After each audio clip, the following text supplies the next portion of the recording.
Raka, pria sederhana berpenampilan kumal, hadir di pesta pernikahan mantan kekasihnya. Di tengah ejekan tamu dan upaya pengusiran, Raka tetap tenang, membawa kejutan yang membuka aib pesta mewah itu. Siapa sangka, di balik bajunya yang lusuh, Raka memegang kendali atas segalanya. Sebuah kisah tentang harga diri, kesetiaan, dan balas dendam elegan.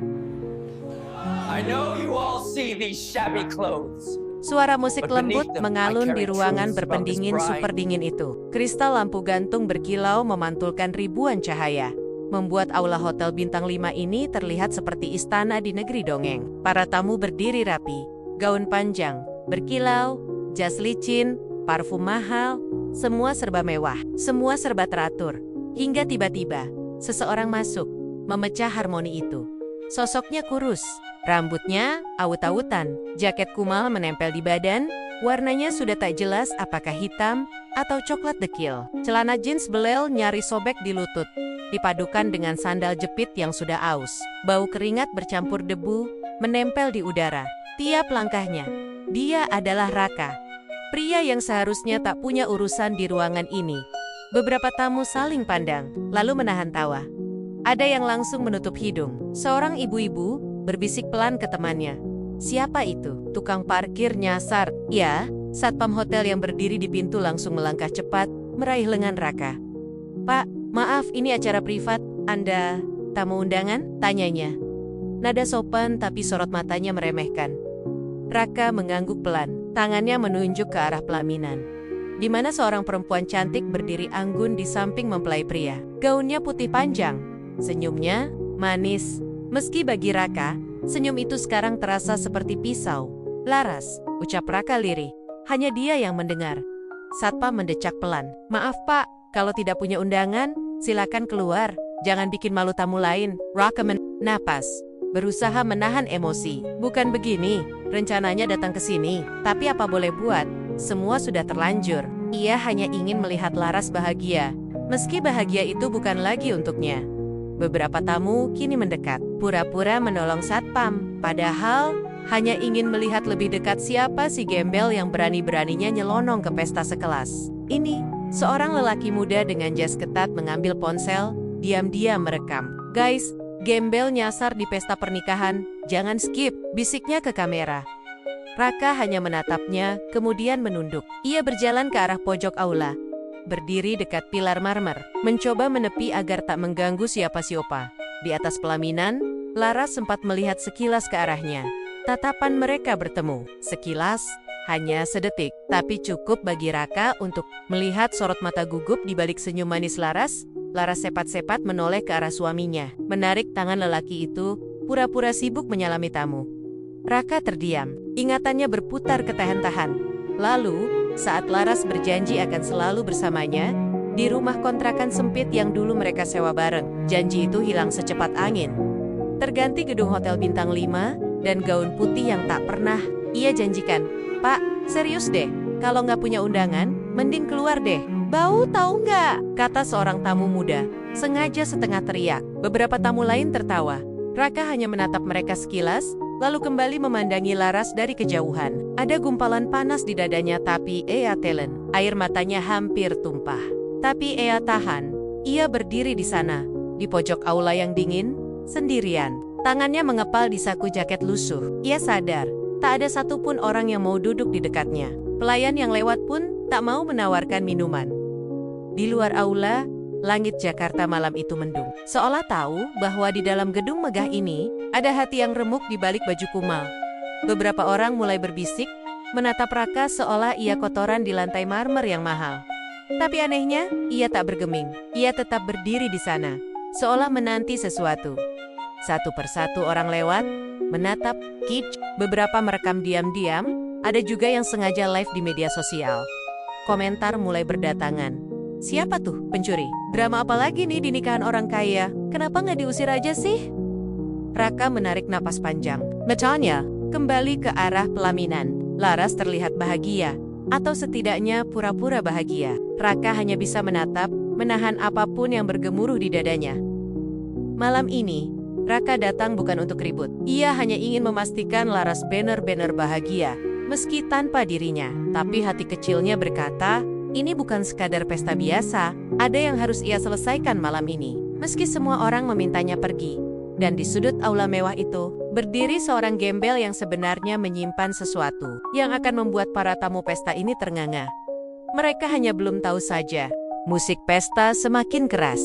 Mick berdiri di atas panggung, memegang mic sambil tertawa-tawa, melempar candaan garing yang tetap disambut tawa pura-pura para tamu. Laras berdiri di samping suaminya, Reza, lelaki berdasi mahal, senyum licin, rambut klimis. Sesekali, Laras melirik ke sudut aula, tempat di mana Raka berdiri, masih di sana, seperti patung. Mata mereka sempat bertemu lagi. Kali ini Laras sepat-sepat membuang muka. Jemarinya meremas buket bunga putih di tangannya. Reza sadar, ia mendekat, berbisik di telinga Laras. Dia siapa? Kamu kenal? Laras pura-pura tersenyum, menggeleng pelan. Enggak, gembel nyasar, mungkin. Suaranya bergetar. Reza menatapnya curiga, tapi kemudian kembali tersenyum pada tamu-tamu yang antre berfoto. Di sisi lain aula, dua satpam mendekat lagi ke Raka. Pak, ini peringatan terakhir. Kalau Bapak tidak punya undangan, silakan keluar sekarang. Jangan bikin malu, kata satpam tinggi besar. Kali ini nada suaranya tegas. Raka menatap satpam itu lama. Saya cuma mau di sini sebentar. Saya nggak ganggu siapa-siapa. Tapi, Bapak sudah ganggu pemandangan tamu lain. Lihat tuh, banyak yang komplain. Satpam menunjuk sekelompok tamu muda-muda yang pura-pura jijik melihat Raka. Seorang di antaranya bahkan sengaja memotret Raka dengan flash, lalu tertawa sambil menunjukkan hasil fotonya ke teman-temannya. Raka menarik napas panjang, matanya sedikit berair, tapi ia tahan lagi. Saya janji nggak lama, katanya pelan. Satpam mendengus. Kalau Bapak nggak keluar, terpaksa saya dorong keluar. Ya, belum sempat Raka menjawab, suara Mick terdengar lagi, kini lebih lantang. Baik tamu undangan sekalian, kita masuk ke acara lempar buket bunga. Siapa yang mau dapat jodoh? Merapat ke depan, seru Mick, disambut sorak-sorai para tamu muda. Laras berdiri di depan, membelakangi kerumunan. Buket bunga di tangannya gemetar, matanya sempat melirik ke arah Raka lagi. Entah kenapa, air mata justru menetes di ujung bulu matanya. Tapi cepat-cepat ia usap, menengadahkan kepala, lalu melempar buket ke belakang. Buket itu terbang, melambung melewati kepala para tamu, dan jatuh tepat di depan kaki Raka. Hening. Beberapa orang yang tadinya berteriak girang langsung terdiam. Mata mereka beralih dari buket bunga ke wajah Raka yang menatap buket itu kosong. Satpam melirik Mick. Mick kikuk, mencoba tertawa. Ya, buketnya malah nyasar. Ya, beberapa tamu mulai berbisik keras. Itu sengaja apa gimana sih? Kenapa ke dia? Dia siapa sih? Raka perlahan jongkok, memungut buket bunga putih itu. Tangannya gemetar, di benaknya berputar ratusan kenangan. Laras tertawa di boncengan motor bututnya. Laras menangis di kontrakan waktu listrik mati. Laras memeluknya erat sambil berbisik, "Gak peduli kita miskin. Aku mau sama kamu." Janji itu kini hanyalah debu di sudut hotel mewah ini. Raka berdiri, satu persatu tamu menjauh, seolah takut kotor kalau bersentuhan dengannya. Ia menatap ke arah Laras yang berdiri kaku di pelaminan. Mata mereka bertemu lagi, dan di sanalah semuanya meledak. Reza, sang mempelai pria, turun dari pelaminan dengan wajah merah padam. Ia berjalan cepat, diikuti dua orang yang tampaknya adalah panitia keluarga. Tanpa basa-basi, Reza berdiri di hadapan Raka. "Hei, kamu!" Suara Reza lantang. Musik berhenti. Mick diam, bingung harus bicara apa. Semua mata tamu kini tertuju pada mereka berdua. "Kamu siapa? Apa maksudmu datang ke sini? Mau bikin malu keluarga saya?" Reza mendesis. Raka diam. Ia menatap Laras sekilas. Perempuan itu masih berdiri di atas pelaminan, pucat, berusaha menahan air mata. Reza melirik satpam. "Usir dia sekarang juga. Kalau perlu seret keluar." Satpam maju selangkah, meraih bahu Raka dengan kasar. Beberapa tamu mengangkat ponsel, merekam, live, viral, drama gratis. Tapi sebelum sempat disentuh lebih jauh, Raka menepis tangan satpam itu pelan. Ia berdiri tegak, menatap Reza lurus-lurus. Untuk pertama kalinya malam itu, suara Raka terdengar lantang. "Saya nggak minta diundang. Saya datang sendiri, cuma mau pastikan dia bahagia," katanya, menunjuk Laras dengan dagu. Reza mendengus. "Bahagia? Kau pikir siapa kau? Lihat diri kau, pakaian dekil, Bau, miskin, mana pantas kau berdiri di sini? Tawa kecil terdengar dari sudut aula. Beberapa orang ikut mencibir, tapi Raka tetap tenang. Ia menatap Reza, menatap tamu-tamu yang terduap. Kemudian, perlahan, ia merogoh saku jaket lusuhnya, mengeluarkan kunci kecil berwarna perak. Kalau saya nggak pantas di sini, mungkin dia juga nggak pantas pakai ini, katanya pelan, tapi cukup jelas. Raka mengangkat kunci itu tinggi-tinggi. Di gantungan kuncinya terpasang logo Hotel Bintang 5. Semua orang mendadak terdiam. Dari pintu masuk aula, 2 orang pria berjas rapi masuk sambil mendorong koper besar beroda. Mereka berjalan cepat ke arah Raka, membungkuk hormat. "Maaf Pak, koper Bapak kami bawa." "Sudah siap," kata salah satu dari mereka. Reza dan para tamu saling pandang. Satpam pun bingung harus bagaimana. Mik hanya ternganga, mic di tangannya bergetar. Raka menatap Laras. Kali ini, ia tersenyum kecil. Semua orang menahan napas. Pertanyaan sama berkecamuk di kepala mereka. Siapa sebenarnya Raka? Apa yang ada di koper besar itu? Kenapa pria lusuh ini bisa membuat 2 orang berjas hormat padanya? Dan di tengah aula mewah yang mendadak senyap itu, detik-detik pengungkapan dimulai. Semua orang terdiam, seolah musik pesta, lampu kristal, dan gelas sampahnya mahal tiba-tiba kehilangan arti. Raka berdiri di tengah aula megah, masih dengan sandal jepit dan jaket lusuhnya. Tapi kini, 2 pria berjas rapi berdiri di sampingnya, membungkuk hormat seolah dia seorang raja.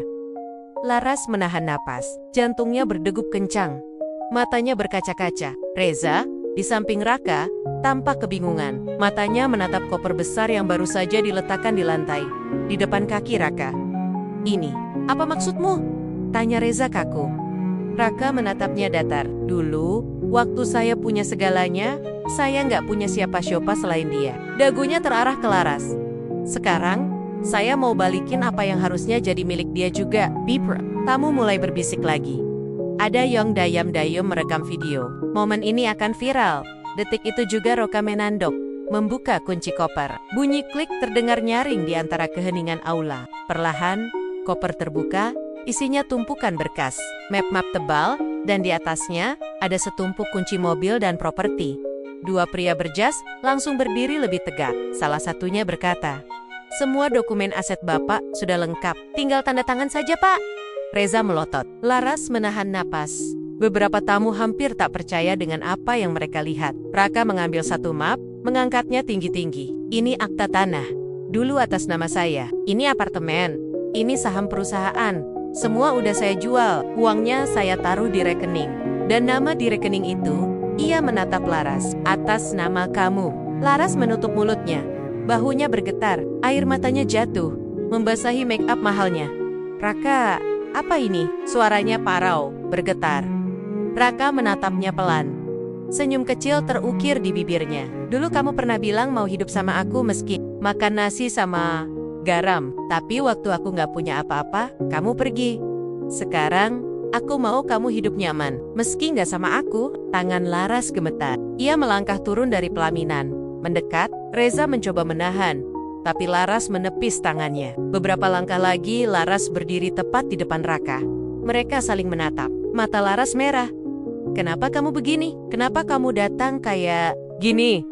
tanyanya sambil terisak. Raka menunduk, menahan napas. "Biar kamu tahu, kamu nikah sama orang kaya tapi kamu lupa, aku nggak pernah benar-benar miskin. Aku cuma nggak punya kamu dan uang, nggak bisa beli ketulusan."